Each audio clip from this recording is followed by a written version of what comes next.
वेळेस आजच्या मन्नासाठी असणारं जे शास्त्रपाठ आहे त्याकडे आपण लक्ष देऊयात. पहिला शास्त्रपाठ जुन्या करारामधून दानिएलाचं पुस्तक याचा 12वा अध्याय 1 ते 4 ही वचने. दानिएलाचं पुस्तक अध्याय 12 वचने 1 ते 4. नव्या करारामधून संत पावलाने थेसलनिकरास मंडळी लिहिलेले पहिले पत्र याचा 4था अध्याय 13 ते 17 ही वचने. पहिले थेसल अध्याय 4 वचने 13 ते 17 या दोन्ही शास्त्रपाठाकडे आपण यावेळेस लक्ष देऊयात. दानिएल अध्याय 12 1 ते 4 वचनं. अंतांचा समय, त्या समयी तुझ्या लोकांचा कैवार घेणारा मोठा अधिपती जो मिखायल तो उठेल. कोणतेही राष्ट्र निर्माण झाल्यापासून कधीही आले नाही असे संकट त्या समयी येईल. तुझ्या लोकांपैकी ज्याची नावे वहीत लिहिलेली आढळतील ते सर्व त्या वेळी मुक्त होतील. भूमीतील मातीत निजलेल्यांचा मोठा समुदाय उठेल.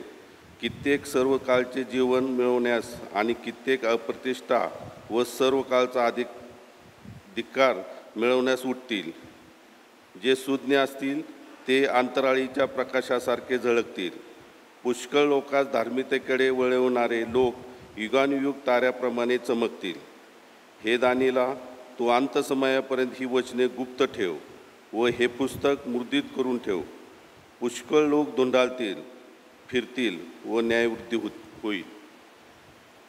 करारामधून थेसलनिकारास पहिले पत्र अध्याय 4 वचने 13 ते 17. मेलेल्या ख्रिस्त शिष्यांबद्दल समाधान. बंधुजन हो, झोपी गेलेल्या लोकांविषयी तुम्ही अजाण नसावे अशी आमची इच्छा आहे, यासाठी की ज्यांना आशाच नाही अशा बाकीच्या लोकांसारखा तुम्ही खेद करू नये. कारण येशू मरण पावला व पुन्हा उठला असा जर आपला विश्वास आहे तर त्याप्रमाणे येशूच्या द्वारे जे झोपी गेले आहेत त्यांना देव त्याच्याबरोबर आणील. प्रभूच्या वचनावरून आम्ही हे तुम्हाला सांगतो की प्रभूचे येणे होईपर्यंत जे आपण जिवंत असे उरू ते आपण झोपी गेलेल्यांच्या आघाडीस जाणारच नाही. कारण आज्ञाध्वनी, आद्य दिव्यदूतांची वाणी व देवाच्या तुतारीचा नाद होत असता प्रभू स्वतः स्वर्गातून उतरेल आणि ख्रिस्तामध्ये जे मेलेले आहेत ते पहिल्याने उठतील. नंतर जिवंत उरलेले आपण त्यांच्याबरोबर प्रभूला सामोरे होण्यासाठी मेघारूढ असे अंतराळात घेतले जाऊ आणि तसेच सदा सर्वदा प्रभूजवळ राहू.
देवाच्या वचनाकडे लक्ष लावूयात. आजचा जो संदेश आहे, संदेशाचं शीर्षक आहे मंडळीचे वर उचलले जाणे किंवा मंडळीचं स्वर्गारोहण.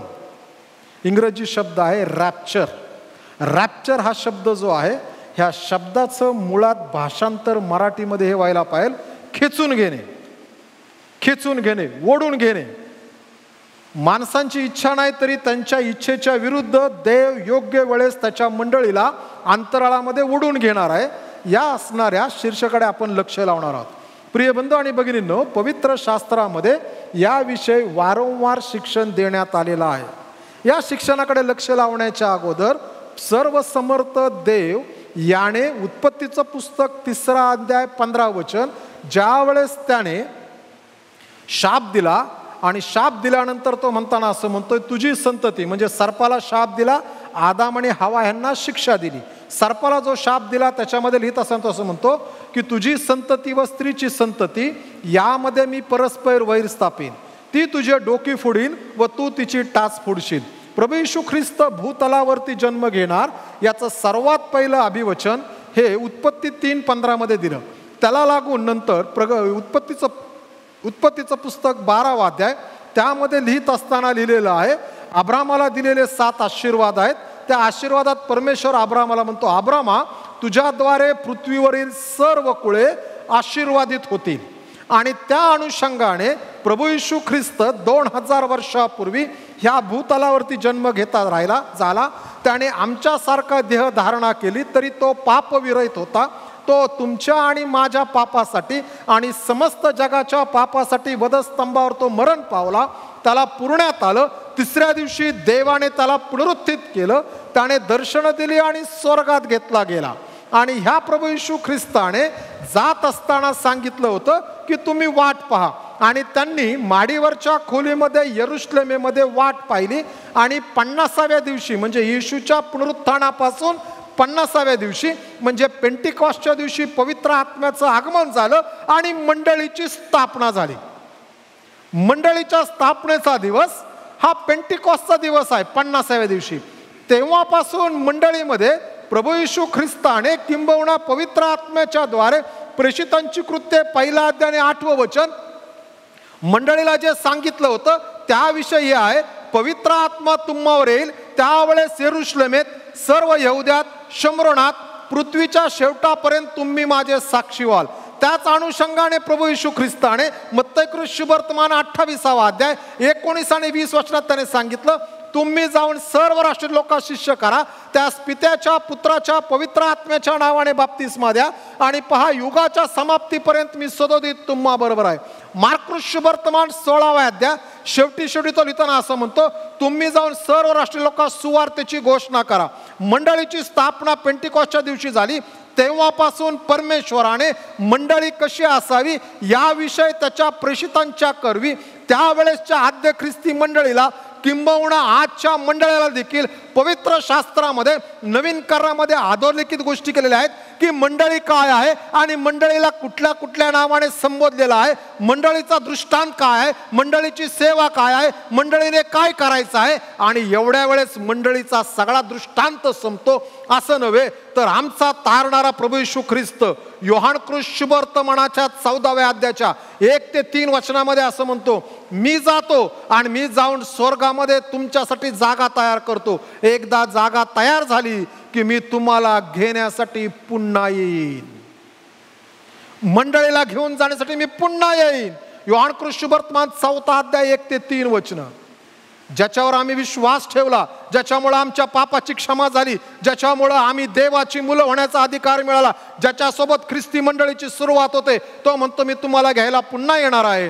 आणि पवित्र शास्त्रामध्ये जुन्या करारापासून अनेक वेळेस हे सांगितलेलं आहे की परमेश्वर जे त्याचे निवडलेले आहेत त्यांना घ्यायला येणार आहे. आणि प्रभू येशू ख्रिस्त घ्यायला येत असताना मंडळीचं स्वर्गारोहण ही भविष्यकालीन स्थिती आहे. भविष्यात हे कधी ना कधी घडणार आहे, परंतु वारंवार नवीन करारात सांगितलेलं आहे हे लवकर घडेल, हे लवकर घडेल, हे लवकर घडेल. अनेक वेळेस लोक सांगतात पुण्यातून निघाले, पाळक साहेब पुण्यातून निघालो.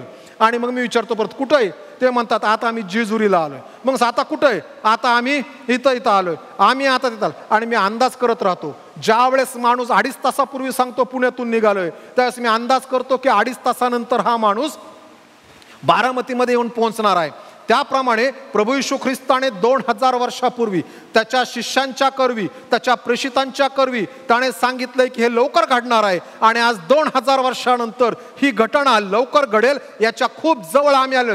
किंबहुना आता असं म्हणणं वावगं ठरणार नाही की प्रभू येशू ख्रिस्ताचं दुसरं येणं हे आता उंबरठ्यावर येऊन टेकलेलं आहे. आणि म्हणून प्रिय बंधू भगिनींनो, ह्या असणाऱ्या प्रभू येशू ख्रिस्ताच्या अंतराळात येण्यासाठी ज्या वेळेस तो येईल त्यावेळेस मंडळीचं स्वर्गारोहण होईल. आणि ह्या घटनेविषयी सर्वात प्रथम ज्या व्यक्तीने लिहिलेलं आहे त्या व्यक्तीचं पुस्तक पवित्र शास्त्रामध्ये नाही, परंतु त्या व्यक्तीने लिहून ठेवलेलं आहे. त्या व्यक्तीविषयी यहूदाच्या पत्रामध्ये हा यहूदा लिहित असताना, तो यहूदाचं पत्र यामध्ये लिहित असताना तो 14 आणि 15 वचनामध्ये लिहितो. मी अध्याय सांगू शकत नाही, फक्त 14 आणि 15 सांगू शकतो यहूदाच्या पुस्तकाविषयी.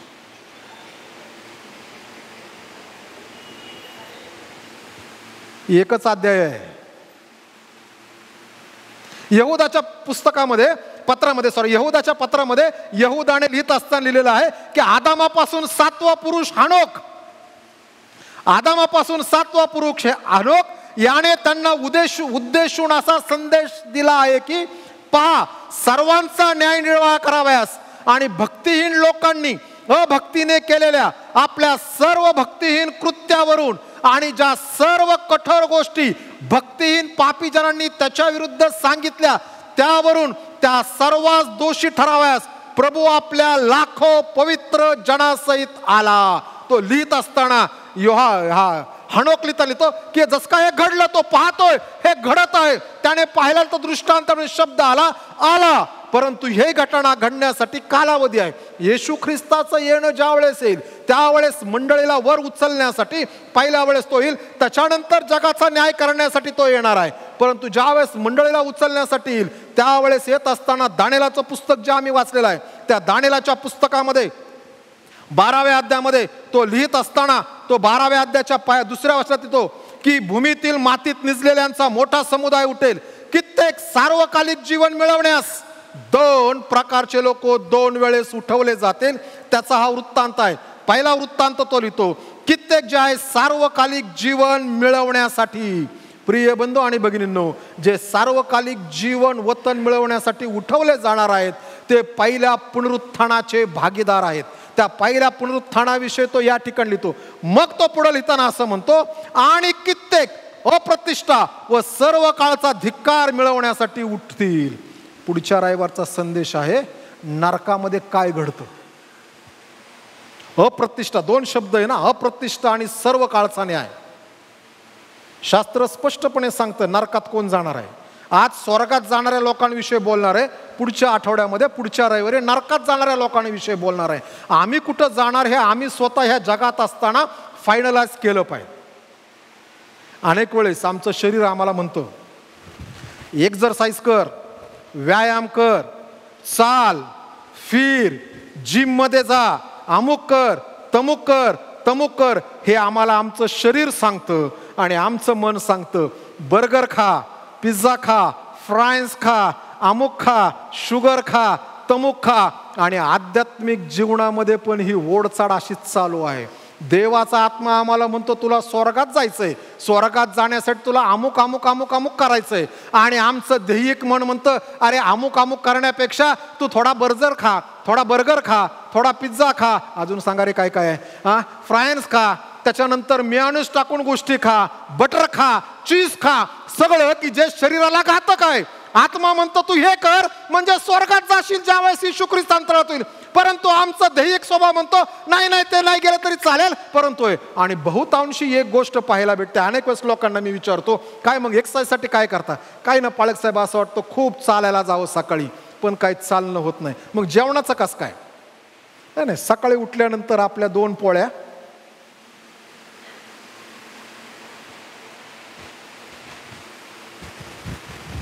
आम्हाला एक्सरसाइज महत्त्वाची वाटत नाही पण हे महत्त्वाचं वाटतं.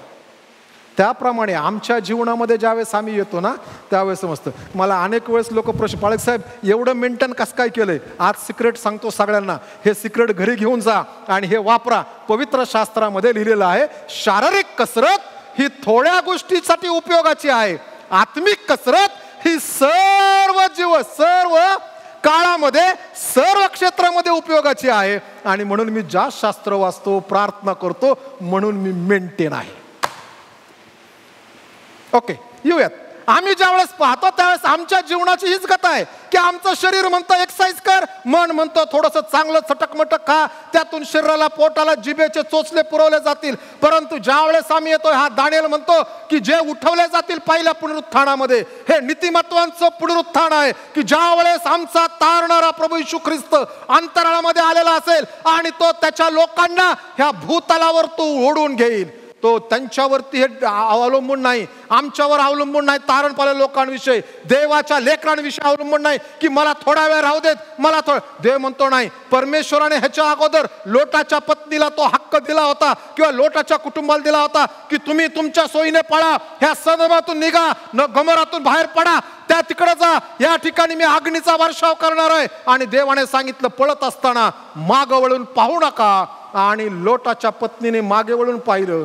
जगातली एकमेव व्यक्ती की जी देहाने पुरली गेली नाही, परंतु ती मिठाचा खांब म्हणून आजही साक्षीदार देते. आणि म्हणून देव ज्यावेळेस प्रभू येशू ख्रिस्त पुन्हा अंतराळात येईल मंडळीला वर उचलण्यासाठी, त्यावेळेस तो येत असताना त्यावेळेस तो मंडळीवरती निर्धारित ठेवत नाही, तुम्हाला वर यायचे का नाही तुम्ही बघा. देव म्हणतो, जे माझे आहेत, माझे निवडलेले आहेत, ज्यांनी येशूला तारणार म्हणून स्वीकारलेला आहे, ज्यांनी माझ्या कुटुंबात जन्म घेतलेला आहे, त्यांना मी वरती पाचारण करेल. आणि म्हणून दानिएलाच्या पुस्तकात लिहिलेलं आहे. आणि दानिएल इतकंच नाही तर दानिएलाच्या पुस्तकामध्ये दानिएल आणखीन एक पुढची वस्तू, जे सुज्ञ असतील ते अंतराळाच्या प्रकाशासारखे झळकतील. पुष्कळ लोकांस धार्मिकतेकडे वळवणारे लोक युगानुयुग ताऱ्याप्रमाणे चमकतील. हे दानिएला, तू अंत समयापर्यंत ही वचने गुप्त ठेव, हे पुस्तक मुद्रित करून ठेव. पुष्कळ लोक धुंडाळतील, फिरतील व ज्ञान वृद्धी होईल. स्वर्गामध्ये 2 माणसांनी किंबहुना 3 माणसांनी भूतलावरून स्वर्गाचा दृष्टांत आणि भविष्यात काय घडणार हे पाहिलं. त्याच्यामध्ये दानिएल एक आहे की ह्या दानिएलाने पाहिल्यानंतर देवाने सांगितले, जे सगळं पाहिलंय हे बंद करून ठेव, सील बंद कर, उघडायचं नाही आत्ताच याची गरज नाहीये.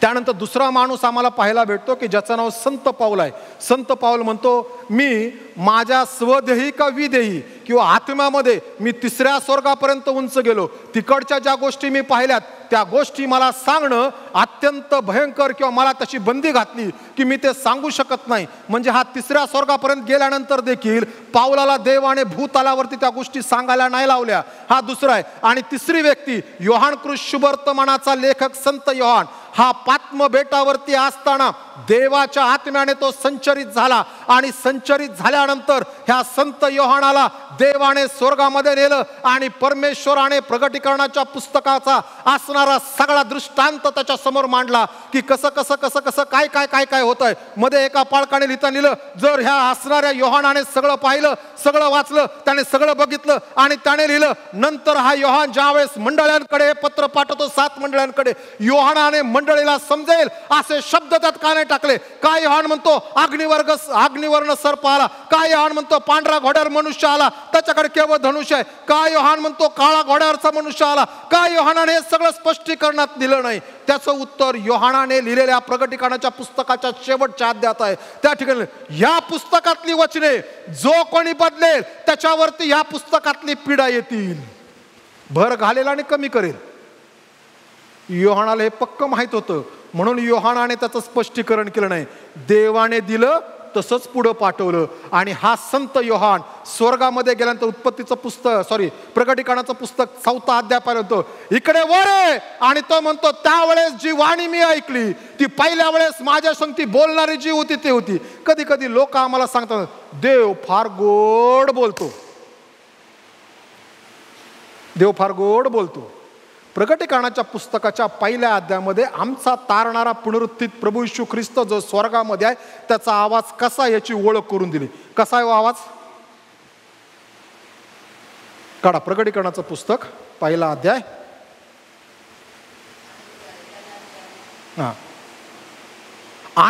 जलप्रवाहाच्या ध्वनीसारखी मी ती वाणी ऐकली.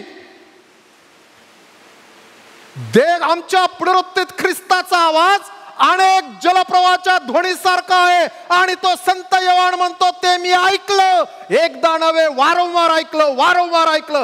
प्रकटीकरणाच्या पुस्तकात तो सारखा म्हणतो आणि यानंतर आणि यानंतर आणि यानंतर तो सारखा सारखा देवाच्या आत्म्याने संचरित होतो आणि देव त्याला जगात जे घडणार ते दाखवतो. आणि 4थ्या अध्यायापासून शेवटीपर्यंत 22व्या अध्यायापर्यंत ह्या भूतलावरती काय काय विषय सांगतो. आणि हा संत योहान ते सगळं लिहून ठेवतो आणि ते मंडळी दिलं. बरेच जण म्हणतात पाळीसाहेब प्रकटीकरणाचं पुस्तक शिकवा, प्रकटीकरणाचं पुस्तक शिकवा. बरेच मागं 3.5 वर्ष शिकवलं होतं, शिकवेल, परंतु आता दुसऱ्या पद्धतीने शिकवणार आहे. यदा कदाचित ऑनलाईन शिकवेल म्हणजे फक्त बारामती मंडळीपेक्षा अवतीभोवती महाराष्ट्रामध्ये असणारे जे लोक आहेत त्या सर्वांसाठी त्याचा उपयोग होईल. एखाद्या दिवशी संध्याकाळच्या वेळेस झूमच्या माध्यमातून किंवा गुगल मीटच्या कुठल्या तरी एका माध्यमातून प्रकटीकरणाचं पुस्तक शिकवणार आहे. त्यासाठी स्लाइड्स तयार करायचं काम सुरू करत आहे. प्रिय बंधू भगिनींनो, मंडळीचं स्वर्गारोहण हे महत्त्वाचा विषय. परंतु ह्या स्वर्गारोहणामध्ये जाणार कोण ह्याची माहिती असणं नितांत गरजेचं आहे. सगळे स्वर्गारोहणामध्ये उचलले जाणार नाहीत, सगळेच रॅप्चरमध्ये उचलले जाणार नाहीत. मला माणसं कोण म्हणतात यापेक्षा माझी आणि देवाची ओळख आहे का, आणि त्या प्रभू येशू ख्रिस्ताने जो वधस्तंभावर माझ्यासाठी मरण पावला, ज्याला पुरण्यात आला आणि पुनरुत्थित झाला, तो पुनरुत्थित ख्रिस्त जो आज स्वर्गामध्ये आहे, स्वर्गामध्ये बसून देव जो पिता ह्याच्याकडे आमच्यासाठी रदबदली करतो. ज्या वेळेस तो म्हणतो हे देवा, ह्या अब्राहमसाठी मी 2000 वर्षापूर्वी वधस्तंभावर मरण पावलो आणि ह्याला सुवार्थ समजली, देवाचं वचन समजलं, याने त्या वचनावर विश्वास ठेवला, त्याने माझ्याकडे मला आपल्या जीवनामध्ये घेतलं, पापांची क्षमा मागितली आणि मी त्याच्या पापाची क्षमा केली. त्याच्या सर्व पापावरती मी माझं रक्ताचं सिंचन केलेलं आहे, म्हणून ह्याच्या ठाई याची पाप मोजू नकोस. त्यावेळेस देव मला ओळखतो, त्याशिवाय देव कोणालाही ओळखत नाही.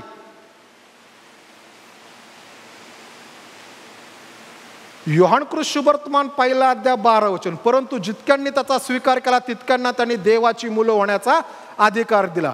देवाच्या मुलांनाच देव ओळखणार आहे. मग आम्ही देवाचं मूल असू तरच त्या रॅप्चरच्या दिवशी मंडळीच्या वर उचलल्या जाण्याच्या वेळेस आम्ही घेतले जाऊ, नाहीतर आम्ही सगळे इथंच राहू. रॅप्चरच्या नंतर पण चर्चेस इथंच राहणार आहेत, पाळक इथंच राहणार आहेत, मंडळीतले लोक इथंच राहणार आहेत, प्रभोजनाचा विधी असाच होणार आहे. संदेश द्यायला त्याचे लोक असेच येतील, कारण की परमेश्वर लिहित असताना संत पावलाच्या द्वारे संत पावलाला म्हणतो, संत पावला लिही, शेवटच्या काळी आपल्या कानाची खाज जिरावी म्हणून ते अनेक संदेश ते जवळ घेतील किंवा बोलवतील. आज माणसाला आपल्या कानाला जे योग्य वाटतं ना तशी ऐकणारी माणसं हवीत. मी जर पुढच्या रविवारी 50 तावीत घेऊन आलो, मी म्हणालो राठोड सर घ्या, तुम्हाला ह्याच्यामुळे तुमचं कल्याण होणार आहे. उजी मावशी हे घ्या, तुम्हाला 120 वर्षाचं आयुष्य. अलकाताई हे घ्या, तुम्हाला अमुक अमुक. तिकडे आंटी हे घ्या, तुम्हाला अमुक अमुक. इकडे टाकलं म्हटलं विवेक हे घ्या, तुम्हाला तमुक तमुक. इकडे म्हटलं शारोड हे घ्या, तुला तमुक तमुक. चालेल का हो? ते पवित्र शास्त्र विरोधी आहे. आता फक्त तावीत दिलं जात नाही, परंतु हेच सांगितलं जातं, कारण की संत पाऊल लिहितो तेच की शेवटच्या काळी आपल्या कानाची खाज जिरावी. आम्हाला जे योग्य वाटतं ते आम्ही जर ऐकलं तर ते देवाचं वचन कसं ठरेल. म्हणून मंडळी वचलल्या जाण्यामध्ये ज्यांचा सहभाग आहे, ज्यांचं तारण झालं, ज्यांची पापाची क्षमा झाली, ज्यांनी प्रभू येशू ख्रिस्ताला आपल्या जीवनात घेतलं, जे येशूला म्हणतात येशू मी तुझा आहे आणि तू माझा आहे, आणि त्या येशूच्या ह्या सत्कृत्यामुळे वधस्तंभावरच्या आणि पुनरुत्थित कृत्याच्या द्वारे ज्यांना देव म्हणतो तुम्ही माझी मुलं आहात, हा अधिकार देतो. देव त्यांना वर उचलणार आहे, बाकीच्यांना उचलणार नाही. बाकी जैसे ते जसंचे तसं ह्या ठिकाणी चालत राहणार आहे. एक एरोप्लेनची कंपनी आहे, विमानाची कंपनी आहे, त्या कंपनीमध्ये त्यांनी ज्यावेळेस रॅप्चरचा विषय त्यांच्याकडे हाताळला गेला त्यावेळेस त्यांनी त्यांच्या असणाऱ्या त्या विमानामध्ये 2 मेन पायलट ठेवायला सुरुवात केली, कारण एक घेतला गेला तर दुसरा विमान चालवेल, त्या दिवशी लोक मरणार आहेत. अनेक वेळेस लोक ॲडजस्टमेंट करतात, पण पश्चाताप करायला लोक तयार नाहीत आणि दुसऱ्याला सांगायला तयार नाहीत पश्चाताप कर. कारण की 2 पायलट ठेवण्यापेक्षा लोकांच्या पश्चातापासाठी सेवा करणं आणि काम करणं कधीही चांगलं आहे. समजा दोन्ही तारण पावलं असेल, दोन्ही गेले तर पायलटला ऑटो पायलट करायची संधी नाहीये. कसं होणार आहे, किती वेळात ते शास्त्र आम्हाला सांगतं. पुढे आल्यानंतर प्रकटीकरणाच्या पुस्तकाच्या असणाऱ्या 20व्या अध्यायाच्या 15 वचनामध्ये हा संत योहान लिहित असताना, प्रकटीकरणाचं पुस्तक 20वा अध्याय आणि त्याच्या 20व्या अध्यायाच्या असणाऱ्या 15 वचनात तो लिहिताना असं म्हणतो, ज्या कोणाचे नाव जीवनाच्या पुस्तकात लिहिलेले सापडले नाही तो अग्नीच्या सरोवरात टाकला गेला. क्रॉस रेफरन्स वापरतोय, पण जीवनाच्या पुस्तकात जर आमचं नाव नसेल तर आम्ही मंडळी स्वर्गारीत होत असताना आम्ही मंडळी संगतीवर जाणार नाही. हे त्रिकलाबादी सत्य आहे. It is as clear as sun and the sea. हे सूर्यासारखं तेजस्वी आणि स्पष्ट आहे. मग आता ही घटना घडणार, त्यावेळेस घडणार काय? जो शास्त्रपाठ आम्ही थेसलनिकरास पत्राच्या 4व्या अध्यायातून वाचला. अनेक वेळेस हा शास्त्रपाठ, ज्या वेळेस लोक जग सोडून जातात त्यावेळेस हा शास्त्रपाठ वाचला जातो. आणि ह्या शास्त्रपाठाकडे ज्यावेळेस आम्ही पाहतो त्यावेळेस एक गोष्ट आम्हाला पाहायला भेटते. आणि ती गोष्ट जी आहे ती गोष्ट ही आहे की त्या शास्त्रपाठामध्ये सांगितलेला वृत्तांत आहे की मनुष्य मेल्यानंतर काय घडतं त्याविषयी सांगितलं. विशेष करून तो शास्त्रपाठ थेसलनिकरास मंडळीला मेलेल्या माणसांविषयी काय शिक्षण असावं याविषयी सांगितलेलं आहे. तुम्हाला माहिती आहे का, नवीन करारामध्ये थेसलनिकरास मंडळी आहे. ह्या थेसलनिकरास मंडळीचे मंडळी म्हणून जे गुण त्यांच्याकडे आहेत, जे ख्रिस्ताला हवे होते ते सगळे गुण थेसलनिकरास मंडळीत आहेत. येरुशलेमेच्या मंडळीत नाही भेटले, पण थेसलनिकरास मंडळीत पुनरुत्थित ख्रिस्ताला भेटले. इफिसकरास मंडळीत नाही भेटले, की ज्या मंडळीमध्ये संत पाऊल 3 वर्ष राहिला, ज्या मंडळीमध्ये जाऊन ज्या शहरामध्ये जाऊन संत पाऊल मरिय संगती राहिला, त्या मंडळीत भेटले. ज्या मंडळीला प्रकटीकरणाच्या पुस्तकामध्ये ख्रिस्त दोष लावतो, तर थेसलनिकरास मंडळीत, त्या थेसलनिकरास मंडळीत असं, माझी अशी इच्छा नाही की तुम्ही मेलेल्या लोकांविषयी आजाण राहावे किंवा निद्रेमध्ये असणाऱ्या लोकांविषयी आजाण राहावे. प्रिय बंधू भगिनींनो, त्या ठिकाणी रॅप्चरचा वृत्तांत आलेला आहे. तो असं म्हणतो, ज्यावेळेस ख्रिस्त येईल त्यावेळेस ख्रिस्त आल्यानंतर काय होईल, तो म्हणतो कारण वचन 15, प्रभूच्या वचनावरून आम्ही हे तुम्हाला सांगतो की प्रभूचे येणे होईपर्यंत जे आपण जिवंत असे उरू ते आपण झोपी गेलेल्यांच्या आघाडीत जाणार नाही. कारण आता हे घडत असताना कसं घडणार आहे याचा वृत्तांत आहे आज्ञाध्वनी. एक आज्ञाध्वनी प्रसिद्ध केली जाणार आहे आणि ही आज्ञाध्वनी ज्यावेळेस सांगितली जाणार आहे त्यावेळेस ही सांगितली गेल्यानंतर त्या आज्ञाध्वनीमध्ये ओरडून तो देवदूत सांगेल, आज्ञाध्वनी येईल की आमचा तारणारा प्रभू येशू ख्रिस्त जो वधस्तंभावर मरण पावला तो त्याच्या वधूला घेण्यासाठी अंतराळामध्ये येत आहे. आणि सर्वात पहिली आज्ञाध्वनी जी आहे, ही जी आज्ञा आहे ती कोणाला जाऊन पोहोचेल माहिती आहे का? जे प्रभू येशू ख्रिस्तामध्ये मरण पावलेत, निजलेत त्यांना. परवा दिवशी एक सुंदर स्टोरी वाचली.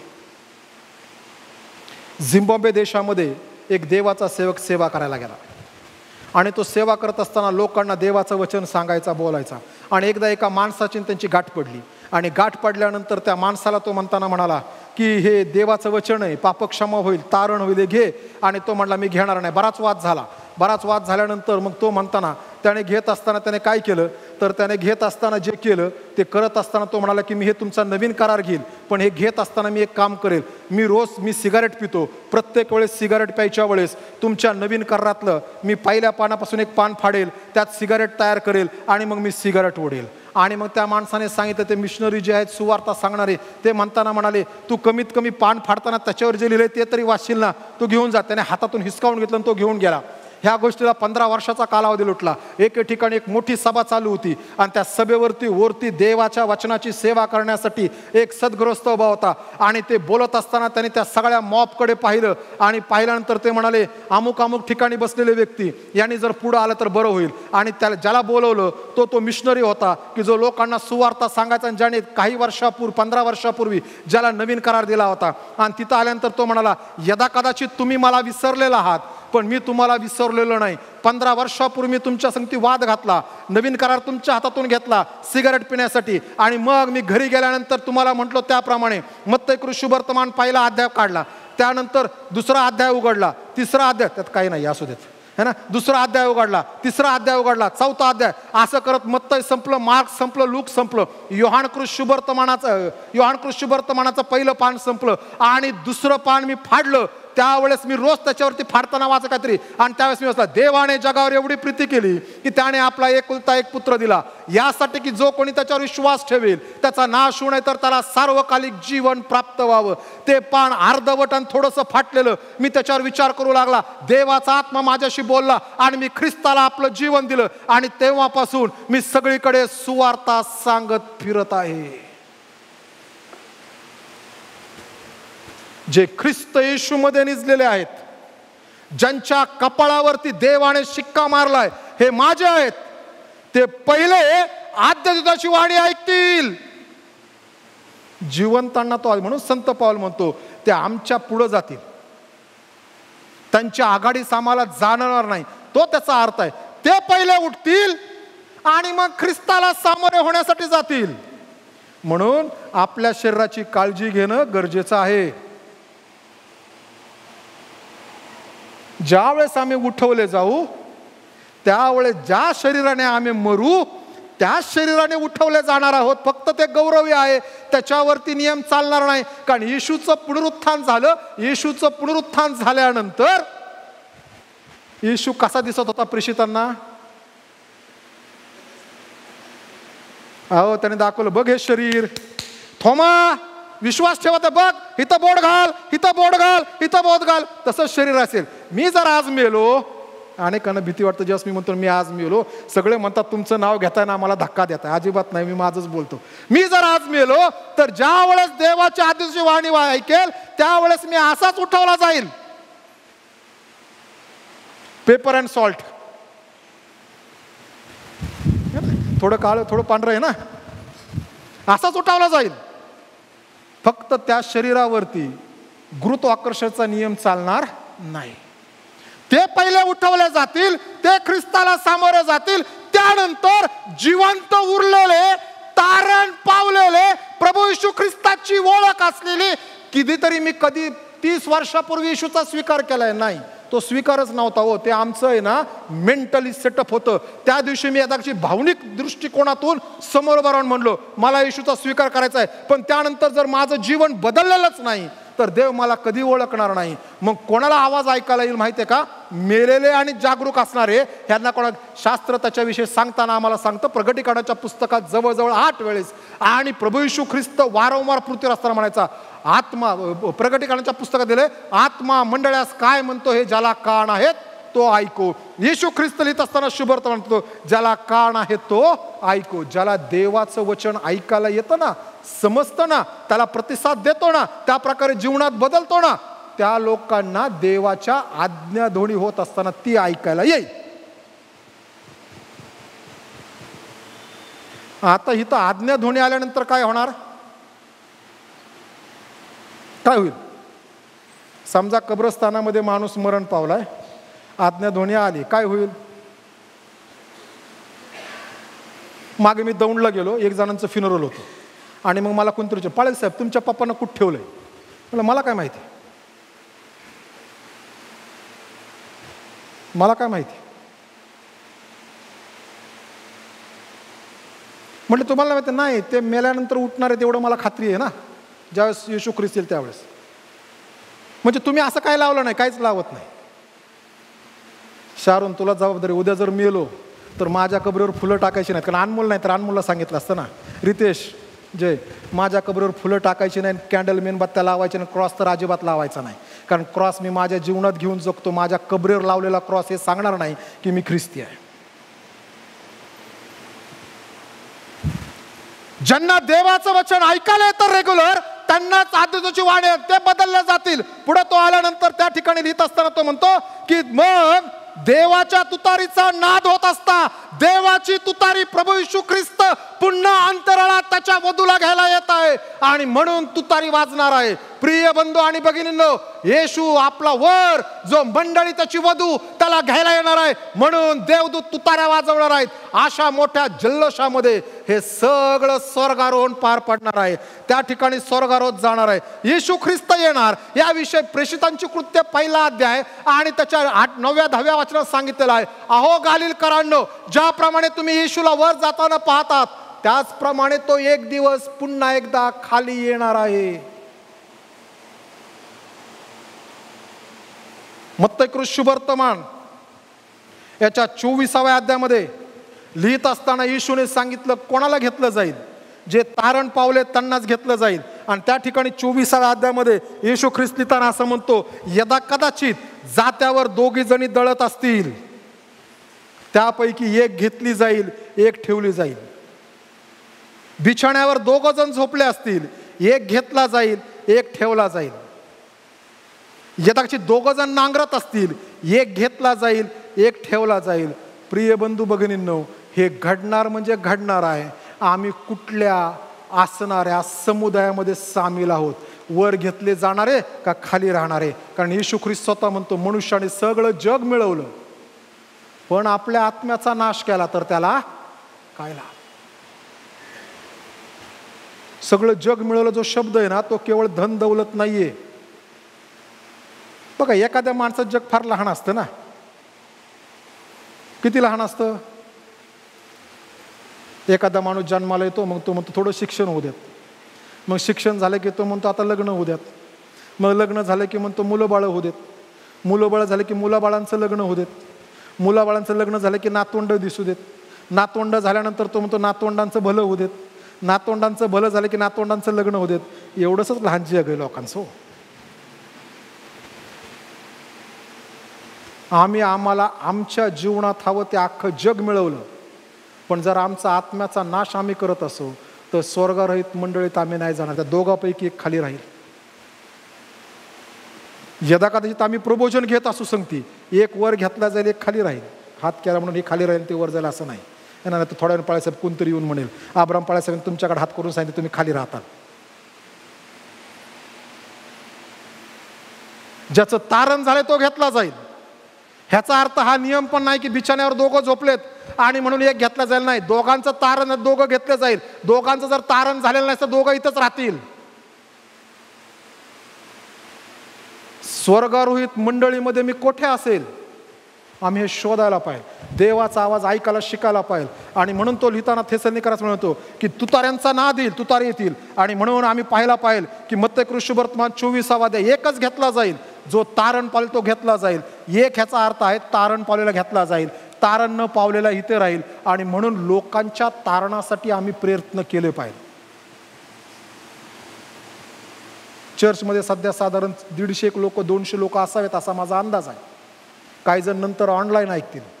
प्रिय बंधू भगिनींनो, 2024 वर्ष आहे. हा 8वा महिना आता संपत आला आहे. 9, 10, 11, 12 देवाकडे प्रार्थना करा, हे देवा 2025 मध्ये माझ्याद्वारे एका माणसाचं तारण होऊ देत. खूप नका करू हो. आम्ही खूप करतो आणि महत्त्वाचं करायचं राहून जातो. एकदा एका घरामध्ये जेवायला गेलो आणि जेवायला गेल्यानंतर मग मी येणार म्हणून त्यांनी खूप जेवण केलं. आणि खूप जेवण केल्यानंतर जेवण वाढायला सुरुवात झाली. आणि जेवण वाढायला सुरुवात झाली ती घरातली सासूबाई म्हणाली, मावशी अगं पुरणपोळी दे, पाळेसाहेबांना त्यांना आवडती. आणि त्या बाईने डोक्याला हात लावला, तेच राहिली करायची म्हटली. आम्ही कधी कधी खूप करतो, जे मुख्य करायचं ना ते राहून जातं. एक आत्मा देवा 2025च्या डिसेंबरला एक आत्मा दे.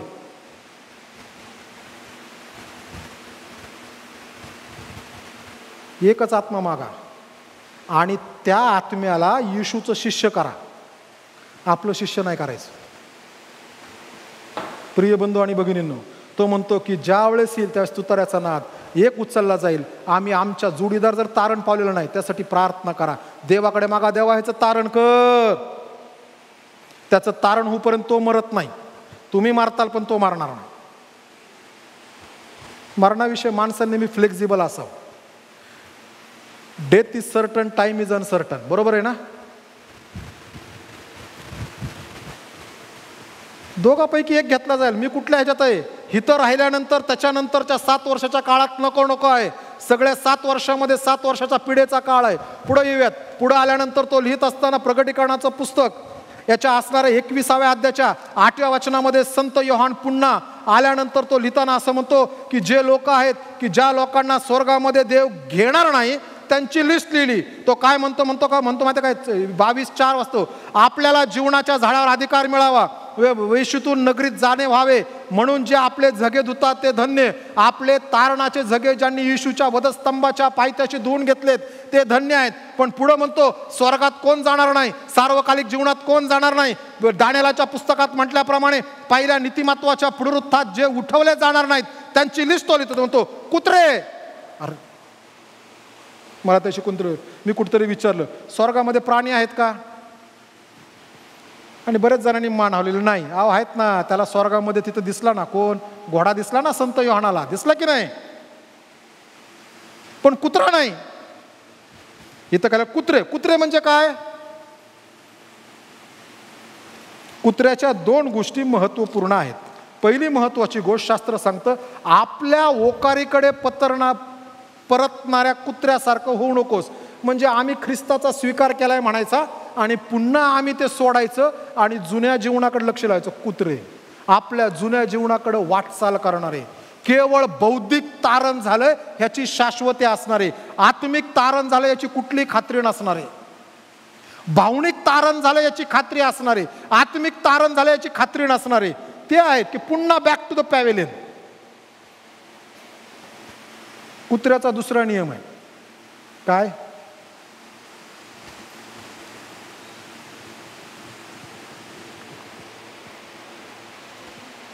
काय कुत्र्याला एक शिपूट असती. अहो मराठीत म्हण आहे, कुत्र्याचं शिपूट नळकांडीत घाला काय, तर वाकडं ते वाकडंच असतं. आम्ही देवाच्या समक्षतेमध्ये आल्यानंतर सरळ राहणारे लोक पाहिजे, वाकडे होणारे लोक, म्हणून ते शब्द आले कुत्रे. पुढचा शब्द त्यांनी लिहिलाय चेटकी. जर आम्ही चेटक करू कसो, काही लोकांना सवय असते चिटूक करायची, ह्याच्यावर चिटूक कर, त्याच्यावर चिटूक कर, त्याच्यावर चिटूक कर, त्याच्यावर चिटूक कर. जे देवाचे तारण पावलेले लोक आहेत त्यांच्यावर चिटूक चालत नाही.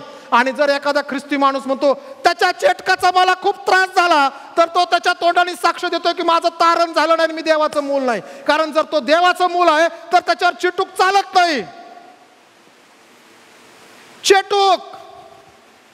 चेटूक करणारे लोक, इकडं जा त्या बाबाकडे जा, इकडं जा त्या माणसाकडे जा, त्या आगोरी बाबाकडे जा, असं कर तसं कर, हे कर ते कर ते कर ते कर, सगळं चेटूक, भूत विद्या, पुढं जारकर्मी, आपल्या देहाचा दुरुपयोग करणारे जारकर्मी.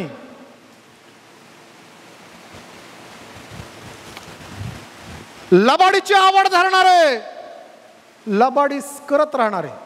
लबाडी फार सोपी गोष्ट आहे ना हो, बघा तुम्ही आहे ना.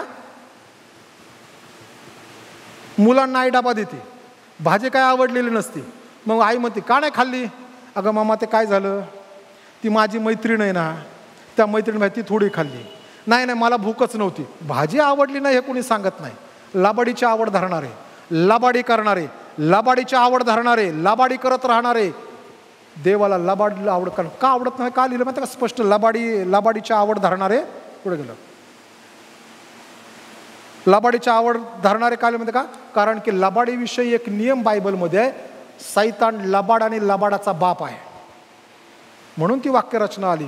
जर आम्ही लबाडी करतो तर आम्ही सैतानाची लेकरं आहोत. मग सैतानाची लेकरं देवाच्या राज्यात कशी जातील. पुढं तो म्हणतो खून करणारे. खून करणं म्हणजे, येशूने खून करायची व्याख्या मत्ती ऋषीवर्तमानाच्या डोंगरावर, जो आपल्या भावाला उगाच म्हणतो वेडगाळा, मूर्ख, त्याने त्याचा खून केलेला आहे. ज्या वेळेस एखादा माणूस दुसऱ्या माणसावरती आक्षेप घेतो त्याला वेडगाळ म्हणतो, खून मूर्ख म्हणतो, त्यावेळेस त्या माणसाचा पर्सनल हेतू आहे त्याला नीच दाखवण्यासाठी किंवा त्याला खाली दाखवण्यासाठी. आणि म्हणून तो म्हणतो, देव म्हणतो असे खून करणारे देखील, कारण येशूने खुनाची व्याख्या, तो म्हणतो मूर्तीपूजक. मूर्तीपूजक म्हणजे काय, मूर्ती म्हणजे केवळ एक मूर्ती समोर आहे, त्या मूर्तीच्या समोर जाणं. जी जी आमच्या जीवनातली गोष्ट सर्व समर्थ देव, त्याचा एकुलता एक पुत्र प्रभू येशू ख्रिस्त आणि पवित्र आत्मा जो आमच्यासाठी देवाने ह्या जगामध्ये पाठवलेला आहे, ह्या त्रैक देवापेक्षा ज्या गोष्टीला आम्ही जास्त स्थान देतो, ती मूर्तीपूजा आहे. यदा कदाचित ती एखादी व्यक्ती असेल, या ते आपलं काम असेल, आपलं शिक्षण असेल, आपलं ज्ञान असेल, आपलं बुद्धिचातुर्य असेल, आपल्या असणाऱ्या इकडचं तिकडं करायची सवय असेल, आपलं यदा कदाचित घरामध्ये लोकांशी बोलणं असेल, आपलं इतरांशी बोलणं असेल, लोकांना एक दाखवून दुसरं करणं असेल, ह्या ज्या सगळ्या गोष्टी आहेत, या गोष्टीविषयी त्या ठिकाणी तो म्हणतो मूर्तीपूजा. जी जी गोष्ट आम्हाला देव आणि देवाच्या वचनापेक्षा आम्ही त्याला श्रेष्ठ मानतो, त्या गोष्टीला मूर्तीपूजा म्हणून संबोधलेलं आहे.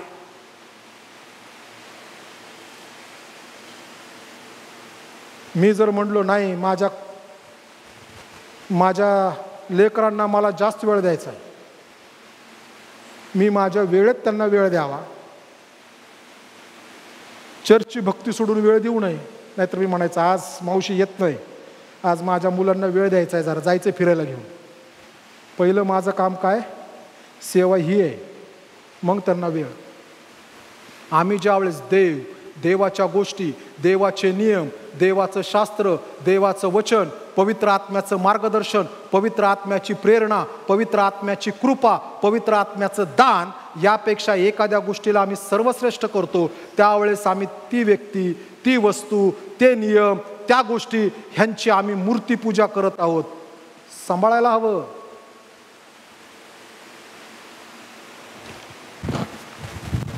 सर्वात महत्वाची गोष्ट पुढे आल्यानंतर, मंडळी वर उचलली गेल्यानंतर काय फायदा आहे? हो, जग सगळं फायद्यावर चालतंय की नाही? काय फायदा आहे? बायबल आम्हाला वारंवार फायदा सांगते. 2 फायदे आहेत. पहिला फायदा आहे की आम्ही आमचा पुनरुत्थित प्रभू येशू ख्रिस्त, ज्याला आम्ही कधी पाहिलं नाही, ज्याला आम्ही म्हणतो की आमचा वर आहे, त्या वरासंगती तारण पावले लोक त्या ठिकाणी अंतराळामध्ये प्रभू येशू ख्रिस्ताला भेटून त्या ठिकाणी विवाह सोहळ्याचा मोठं प्रोसेशन आहे. विचार करावं की त्या यरिओच्या भोवती हे इस्रायलाचे असणारे लोक फिरत होते.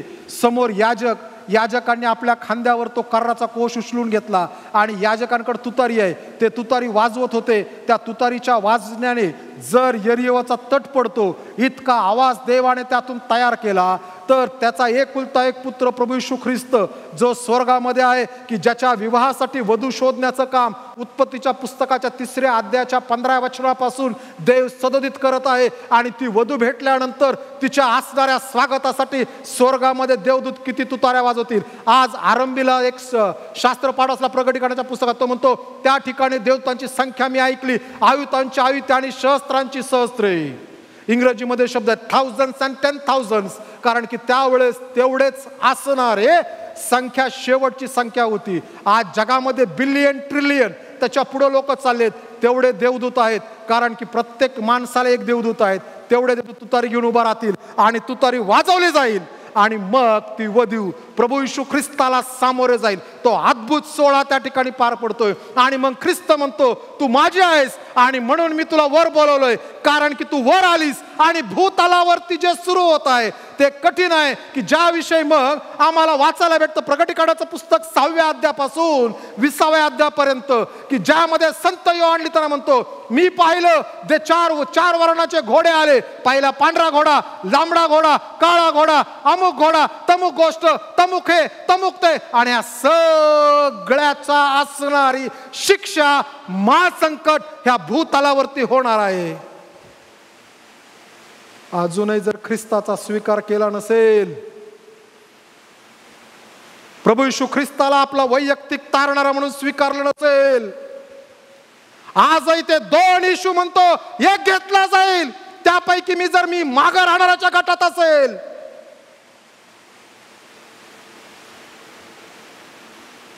मग अशी गीत गायलं खूप सुंदर आहे, खुल जाएंगी किताबें तब भी हिसाब होगा. सगळ्यांचा हिशोब झाल्याशिवाय मंडळीच्या वर उचलण्यामध्ये आमचा हिशोब होणार नाही. पहिलं जीवनाचं पुस्तक उघडलं जाईल. आम्ही पुस्तक वाचतो, त्यावेळेस गुंडाळी होती ना, बरोबर आहे ना. उघडलं गेलं 22 फेब्रुवारी 1974 या दिवशी रत्नाकर फिल्मन श्रीवास्तव, एलिझाबेथ रत्नाकर श्रीवास्तव यांना सोलापूर जिल्ह्यात, राजेश मी तुझाच आहे, सोलापूर जिल्ह्यातील कुडवाडी या गावामध्ये अमुक दवाखान्यामध्ये एक मुलगा जन्माला आलाय, त्याचं शोधकाम करा. आहे, जीवनाच्या पुस्तकात नाव आहे. मग त्याला आवाज ऐकायला जाईल तुतारीचा, मग तो वर उचलला जाईल. अजूनही जर आम्ही मागे राहणाऱ्या लोकांमध्ये आहोत तर सांभाळा, मागे राहणाऱ्या लोकांना कठीण दिवस आहे आणि मंडळीचं वर उचललं जाणं आता फार दूर राहिलेलं नाही. येशूने सांगितलेल्या गोष्टी पूर्णत्वात जाताना दिसत आहे. शास्त्र म्हणतं ज्यावेळेस यरुशलेमेच्या भोवती सगळे गोळा होतील त्यावेळेस सांभाळा, मी माझं येणं जवळ आलंय. ज्यावेळेस अंजिराच्या झाडाला पालवी फुटेल त्यावेळेस लक्षात ठेवा की माझं येणं जवळ आलेलं आहे. 10 मे 1948 अंजिराच्या झाडाला पालवी फुटायला सुरुवात झाली. हे असणारं इस्रायल राष्ट्राचं दर्शक आहे अंजिरा झाड. आणि आता जवळजवळ 70 वर्षानंतर आम्ही खूप जवळ आलेत. म्हणून प्रिय बंधू भगिनी, जगातल्या गोष्टी याच्यामध्ये मशगूल होऊ नका, कारण की त्या अंतराळात उचलल्या जाण्याचा समय जवळ आलेला आहे. मग आम्ही जवळ कधी जाऊ शकतो? ज्यावेळेस ख्रिस्त आमचं नाव जीवनाच्या पुस्तकात विधिलिखित करेल. आज जर ख्रिस्त आला, यावेळेस जर तुतारी वाजली, यावेळेस जर आद्यत्वाची वाणी झाली, मी इथं बसून सियोन देश हमारा है देश रहते परदेश हे गीत गाणाऱ्यापैकी असेल का? मी तिथं वर ख्रिस्ताला गेल्यानंतर ख्रिस्ताला म्हणेल, ख्रिस्ता 2000 वर्ष नुसतं ऐकत होतो, आज तुला पाहिल्यानंतर माझ्या जीवनामध्ये खूप मोठा आनंद आहे आणि हा माझ्या जीवनाचा सुकाळ आहे. ख्रिस्ता, मी तुझे आभार मानतो, तू मला वर घेतलं सोडून, खाली भूतलावरच्या 7 वर्षाच्या महासंकटाच्या काळात ठेवलं नाहीस. आम्ही कुठे आहोत? ज्याला त्याला वैयक्तिक माहीत आहे. देव मला माझ्या पत्नीविषयी विचारणार नाही की ती काय करते. देव मला माझ्याविषयीच हिशोब मांडणार. हा, मी त्यांच्या तारणासाठी, आध्यात्मिक जीवनासाठी, वाढीसाठी मी गोष्टी करायचं आहे. देव मला हे म्हणणार नाही, अरे तुम्ही संगती राहताय, बरेच दिवस आहे, असं आहे, सांगा वागळे पाळायचं नाही. देव मला माझा विषय, तुझं तू बघ, तुझं तू बघ. आम्ही कुठे आहोत? आज जर आद्यताची वाणी झाली तर मला ऐकायला येईल का? ऐकायला आल्याशिवाय शरीर जे आहे, हे शरीर आहे ना आमचं, हे बदलून आम्हाला मॅग्निफिसंट शरीर किंवा गौरवी शरीर आम्हाला भेटणार नाही. ह्या गौरवी शरीर भेटण्यासाठी आम्हाला त्या आद्यदूताची वाणी ऐकायला पाहिजे, तुतारीचा नाद ऐकायला यायला पाहिजे. त्यावेळेस आम्ही वर उचलले जाऊ. शेवटचं उदाहरण पवित्र शास्त्राला सांगून थांबवत आहे. 10 कुमारी वराला सामोरे गेल्या. वराला सामोरे गेल्यानंतर सगळ्यांच्याच दिव्यातलं तेल संपू लागलं. ज्या शहाण्या होत्या त्यांनी एक्स्ट्राचं तेल आणलं होतं.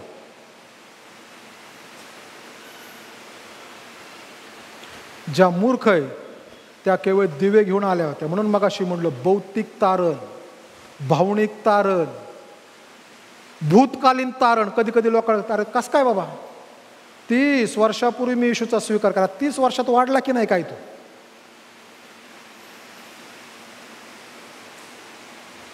आणि मग ह्या मूर्ख कुमारी जसं घोषणा झाली वर येत आहे, आज सारखं जग ओरडून सांगतं, इकॉलॉजी ओरडून सांगते, फिनान्शियल मॅटर ओरडून सांगतात, जगाची अर्थव्यवस्था ओरडून सांगते, जगामध्ये असणाऱ्या युद्धजन्य परिस्थिती ओरडून सांगतात, जगामध्ये असणाऱ्या नैसर्गिक आपत्ती ओरडून सांगतात, जगामध्ये येत असणारे वेगवेगळे आजार ओरडून सांगतात, जगामध्ये येत असणाऱ्या बहुतेक ज्ञानाच्या वृद्धीच्या गोष्टी. आम्हाला वाटतं ज्ञान फार चांगलं आहे. त्या दानिएलच्या पुस्तकात शेवटच्या काळी ज्ञानाची वृद्धी होईल, हे जेवढं ज्ञान वाढते ओरडून सांगतंय. येशूचं येणं जवळ आलंय हे सगळं ओरडून सांगत आहे आम्हाला.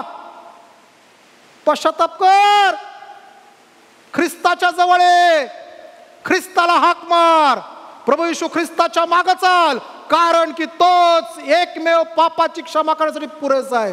आम्हाला दुसरी कुठली गोष्ट तारू शकत नाही. प्रिय बंधू आणि भगिनींनो, आम्ही नेहमी त्या स्त्रिया, त्या 5 शहाण्या कुमारी तेल घेऊन आल्या, त्यांनी स्वतःचं आध्यात्मिक जीवन नीट ठेवलं. एक्स्ट्रा गोष्टी संगती आणल्यात, ह्या म्हणतात आम्हाला दे. ते म्हणले आम्ही देऊ शकत नाही. मग काय म्हटला? जा बाजारात आणि घेऊन या. बाजारामध्ये स्वर्गामध्ये जाण्याच्या गोष्टी भेटत नाहीत. जगामध्ये माणसाला स्वर्गामध्ये घेऊन जाण्याची तत्व उपलब्ध नाहीत. जगामध्ये माणसाला देवाचं पुत्र करण्याचा कुठल्याही प्रकारचं गणसूत्र उपलब्ध नाही. जगामध्ये जो मनुष्य पापामध्ये त्याची पापाची क्षमा व्हावी यासाठी जगाकडे कुठल्याही शास्त्राकडे, रसायनशास्त्र, फिजिक्स और बायोलॉजी किंवा कुठलंही शास्त्र असतो मेडिकलचं, त्यांच्याकडे कुठलंही सोल्युशन तयार नाही की ज्याद्वारे पापाची क्षमा होते. जगाकडे गेल्यानंतर आम्हाला कुठल्याही प्रकारची शांती आणि आध्यात्मिक जीवन प्रज्वलित होण्यासाठी जगाकडं काही नाही. जे काही आहे ते तारणाऱ्या प्रभू येशू ख्रिस्ताकडे आहे. म्हणून त्याच्याकडेच पुन्हा जाणं गरजेचं आहे. आज देवाचं वचन ह्या ठिकाणी ह्या नोटवर थांबवत असताना आम्ही कुठल्या कुमारीपैकी आहोत? आम्ही जगाकडे पळतोय का सारखं?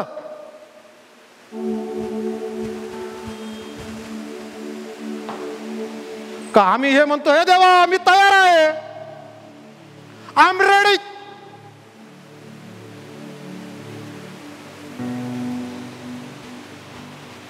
माझं तारण झाल्याची खात्री आहे का? नाही. तर कोरिन्थीकरास पहिले पत्र 13वा अध्याय, तो देवदूतांच्या भाषेमध्ये बोलत असेल तरी तो वाजणारी थाळी आणि झणझणणारी झांज असा आहे. जर त्याच्या ठाई प्रीती नाही, ख्रिस्ती व्यक्तीचा सर्वात महत्वाचा गुणधर्म काय? प्रीती.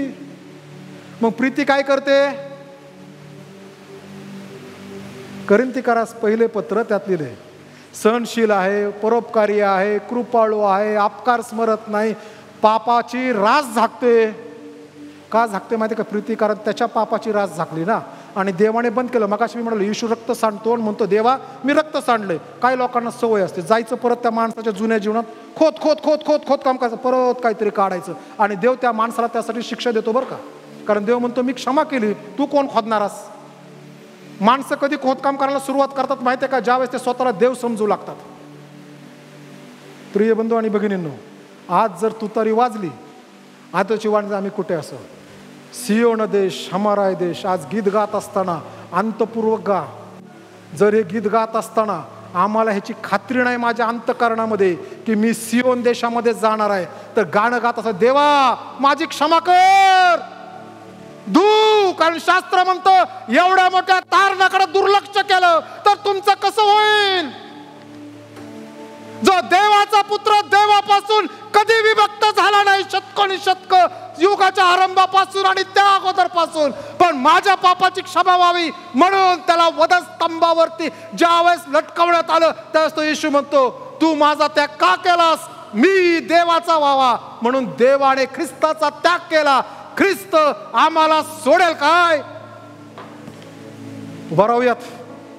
सियोन देश हमारा देश, रहते हम परदेश, हा आमचा परदेश आहे पेत्राच्या पत्रात म्हटलेला आहे. आणि जर मला खात्री नाही की आज जर आदेशाची वाणी झाली आणि तुतारीचा नाद झाला आणि मी जाऊ शकत नाही, आज गीत गात देवा माझी क्षमा कर. शेजारच्याला बघू नका कोण आहे, समोर कोण, देवा माझी क्षमा कर, मी चुकलो, मला तुझ्या संगती अंतराळात यायचंय. येशू म्हणतो मनुष्याने सगळं जग मिळवलं आणि जर आमच्या आत्म्याचा नाश झाला तर काही उपयोग नाही.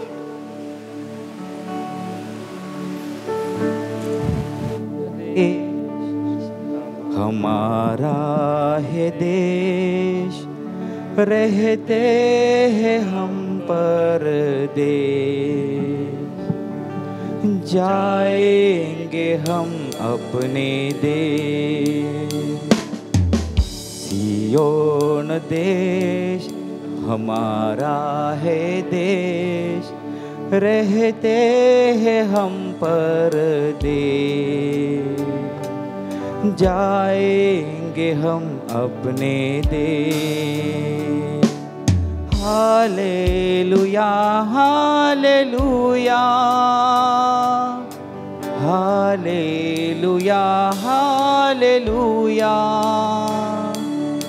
Hallelujah hallelujah hallelujah hallelujah. Manna लगाए यहाँ, जाना है हमको वहाँ। मन्ना लगाए यहाँ, जाना है हमको वहाँ। यहाँ के सुखों का अंत होगा, यहाँ के सुखों का अंत होगा, वहाँ के सुखों का अंत न होगा, वहाँ के सुखों का अंत न होगा। सियोन देश हमारा है देश, रहते हैं हम परदेश।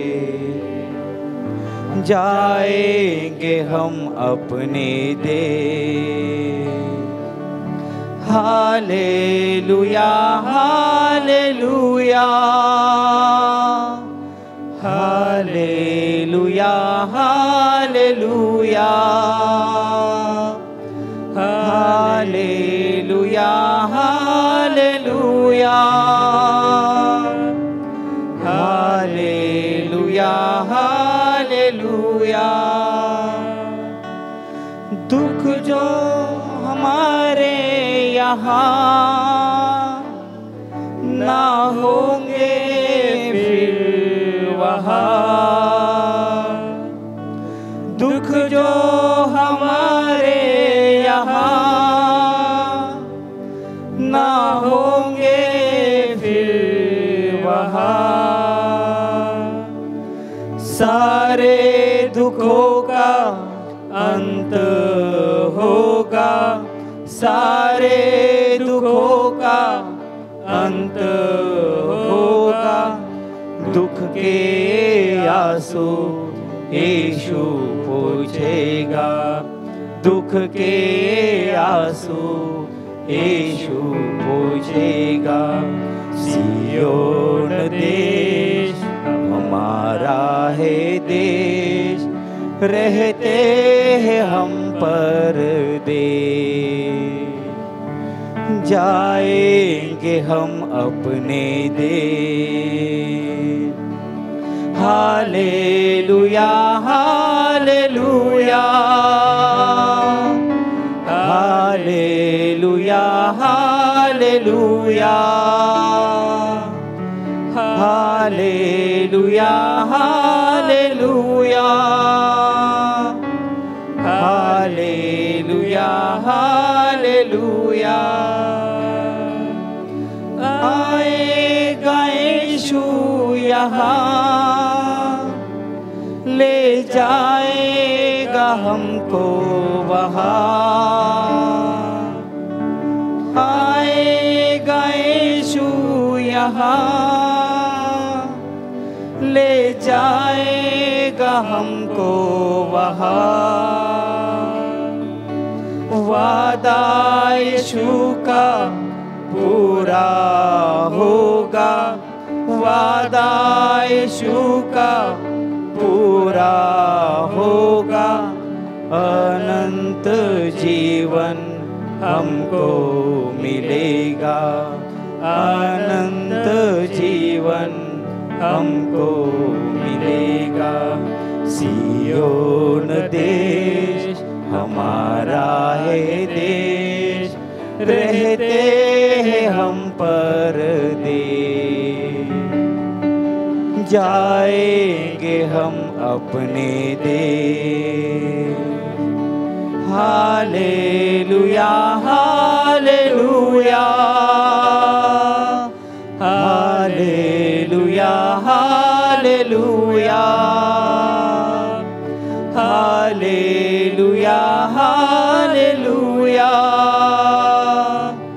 Hallelujah hallelujah. हे प्रभुदेवा, आम्ही तुझ्या नावाला धन्यवाद देतो, स्तुती करतो, उंचावतो, गौरव आणि सन्मान तुला देतो. काय ती अद्भुत आशा, काय तो अद्भुत सोहळा की ज्या वेळेस माझा तारणारा प्रभू येशू ख्रिस्त अंतराळामध्ये त्याच्या निवडलेल्या वधूला घ्यायला येणार आहे. परमेश्वरा, त्यासाठी गौरव, सन्मान, मान आणि महिमा तुला देतो.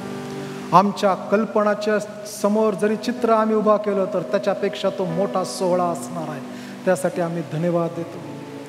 प्रभुदेव, आज तुझं वचन ऐकणाऱ्यापैकी ज्यांना खात्री आहे त्या प्रत्येकाच्या जीवनासाठी धन्यवाद देतो आणि प्रार्थना करतो त्या खात्रीमध्ये त्यांची वृद्धी व्हावी अशी कृपा तू दे. कारण तुझं वचन आम्हाला स्पष्टपणे शिकवलं प्रभुदेव, जर ख्रिस्त आम्हाला ओळखतो तरच तू आम्हाला ओळखतो आणि मगच आम्ही स्वर्गात तुझ्या संगती रॅप्चरच्या वेळेस तुझ्या सोबत असू. त्या प्रत्येकाच्या जीवनासाठी धन्यवाद देतो. विश्वास वाढवण्यासाठी तुझी कृपा, अनुग्रह आणि पवित्र आत्म्याचं साह्य तू होत. हे देवा, आम्ही प्रार्थना करतो ज्यांना अजून खात्री नाही, अजूनही प्रभू देवा तुझ्या स्वर्गीय निजधामामध्ये रॅप्चरच्या वेळेस आम्ही वर उचलले जाऊ ह्याची खात्री नाही, त्यांच्यासाठी प्रार्थना आहे. परमेश्वरा, त्यांच्यावर कृपा आणि अनुग्रह कर. प्रभू देवा, त्यांना जगामध्ये नाश पावू देऊ नकोस.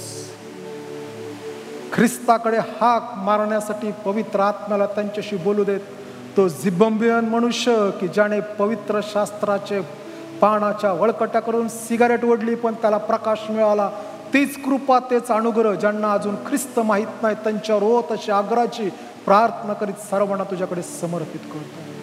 आज प्रभुदेवा, तुझं वचन ऐकत असताना तिसरा एक समुदाय आहे की ज्यांनी देवा आज तुझं वचन ऐकत असताना तुला आपल्या जीवनात घेतलं, पापाची क्षमा मागितली, त्यांचंही जीवाचं, आत्म्याचं, शरीराचं रक्षण तू कर. त्यांची वृद्धी करणारा देवबाप तो, सन्मान करणारा परमेश्वर तो, उत्तरोत्तर आध्यात्मिक वाढ होऊ देत. सैतानाला त्यांना बाहेर गेल्यानंतर गिळंकृत करू नकोस. प्रभुदेवा, आम्ही तुझ्या हातात येतो. या अद्भुत घटनेकडे लक्ष लावून जीवन जगण्यासाठी तुझी कृपा तो. पवित्र आत्म्याला आमचा शिक्षक होऊ देत. आणि प्रभुदेवा, ज्या वेळेस आद्यताची वाणी ऐकू त्यावेळेस परावृत्त होता यावं म्हणून आम्ही दररोज तुझं वचन ऐकावं, अंतःकरणात साठवावं, त्याप्रमाणे जीवनात बदल करून घ्यावेत अशी कृपा तो. आमच्या स्वतःला तुझ्याकडे समर्पित करतो. प्रार्थना येशूच्या द्वारे मागतो म्हणून तो ऐक. आमेन. हे आमच्या स्वर्गातील पिता, तुझे नाम पवित्र मानले जा. तुझे राज्य जसे स्वर्गात तसे पृथ्वीवर. तुझ्या इच्छेप्रमाणे आमची रोजची भाकर आज आम्हास दे. आणि जसे आम्ही आपले ऋणे आचरून सोडले आहे तसेच तू आमचे ऋणे आम्हास सोड. आणि आम्हास परीक्षित नकोस तर आम्हास वाईटापासून सोड. कारण की राज्य, सामर्थ्य आणि गौरव ही सर्व काळ तुझीच आहे. आमेन. देव जो बाप की ज्याने प्रभू येशू ख्रिस्तासाठी वधू शोधण्यासाठी पवित्र शास्त्रातून मार्गदर्शन केलं, त्या देवाची प्रीती. प्रभू येशू ख्रिस्त जो मंडळीचा वर, त्या वराच्या असणारी कृपा आणि पवित्र आत्मा जो वराला साजेशी वधू तयार करतो, त्या पवित्र आत्म्याची सहभागिता आम्हातील प्रत्येकाबरोबर, विशेष करून ज्यांनी आज ख्रिस्ताला आपल्या जीवनात स्वीकारलं, पुन्हा स्वीकारलं, त्या सर्वांसाठी आता आणि येशूचे दुसरेने होईपर्यंत असो.